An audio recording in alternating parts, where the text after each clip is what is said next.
तो आज के इस वीडियो में मैं आपको बताऊंगा जो एफएमजी पास होने के बाद जो कास्ट सर्टिफिकेट जो रिक्वायरमेंट होती है, जो एनएमसी के द्वारा लिखी गई है कि कास्ट सर्टिफिकेट जो कंपलसरी होती है, तो वो मैं बताऊंगा किस कंडीशन में वो कंपलसरी होती है और किस कंडीशन में आपको अवॉइड करना है, जो उसकी जरूरत नहीं पड़ती है। तो सबसे पहले जब आपने, और ये नीट यूजी वालों के लिए, जो नीट यूजी जिनके पास एलिजिबिलिटी सर्टिफिकेट नहीं है या फिर 2018 के बाद उन्होंने वो बाहर गए हुए हैं, तो उनके लिए नीट यूजी का ही रिजल्ट जो क्वालिफाई किए रहते हैं, तो वो उनको रखना है। 2018 के बाद एलिजिबिलिटी सर्टिफिकेट तो नहीं नहीं बनवाना रहता था। जो आपने नीट यूजी में जो क्वालिफाई किया है उसके बेसिस पे आप फॉरेन में जाते थे, ठीक है। तो फिर और जो कास्ट सर्टिफिकेट होता है वो किसको जरूरत है और किसको नहीं, वो मैं अभी आपको बताता हूँ, ठीक है।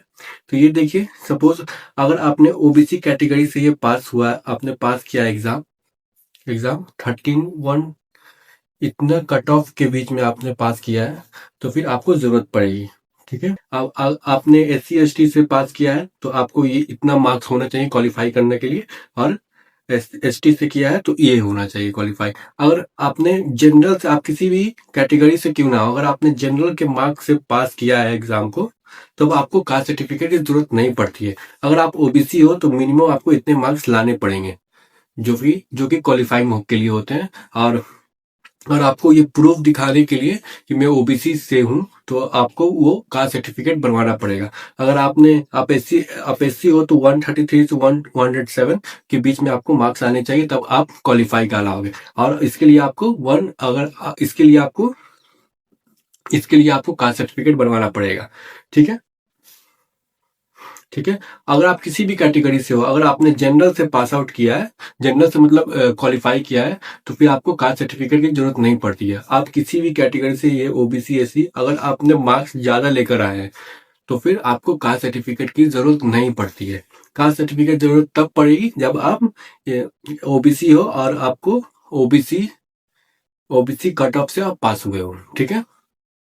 तो चलिए, तो मैं बताता हूँ आपको। जैसे मैं बिहार से हूँ, तो मैं बिहार का बताता हूँ क्या प्रोसीजर होता है। तो बिहार में सबसे पहले आपको एक स्टेट का बनवाना पड़ेगा। अगर आप ओबीसी से हो, एससी से हो या फिर एसटी से हो, तो आपको इस एक बिहार का स्टेट का बनाना पड़ेगा आपको सर्टिफिकेट, ठीक है।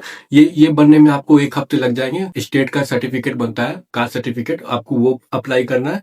वो बनने के बाद फिर आपको एक नेशनल लेवल का बनता है, यहाँ पे आपकी फोटो होगी, ठीक है। तो फिर ये बिहार सरकार के द्वारा ये अप्लाई होता है आवेदन, ठीक है।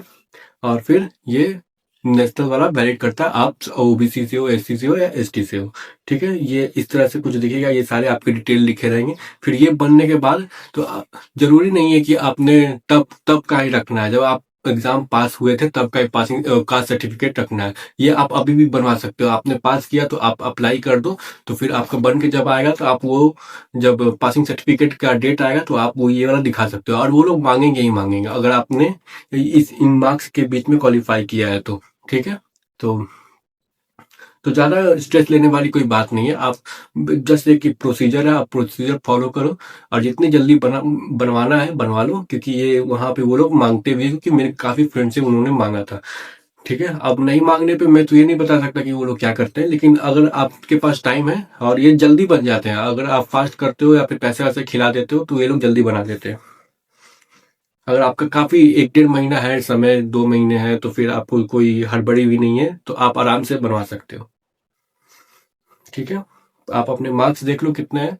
अगर आप जनरल कैटेगरी से पास हो तो आपको कोई जरूरत नहीं पड़ेगी। अगर आप अपने कास्ट से क्वालिफाई हो, कैटेगरी से क्वालिफाई हो, ओबीसी एससी एसटी, तो आपको ये जरूरत पड़ेगी, OBC certificate. That's it. Thank you.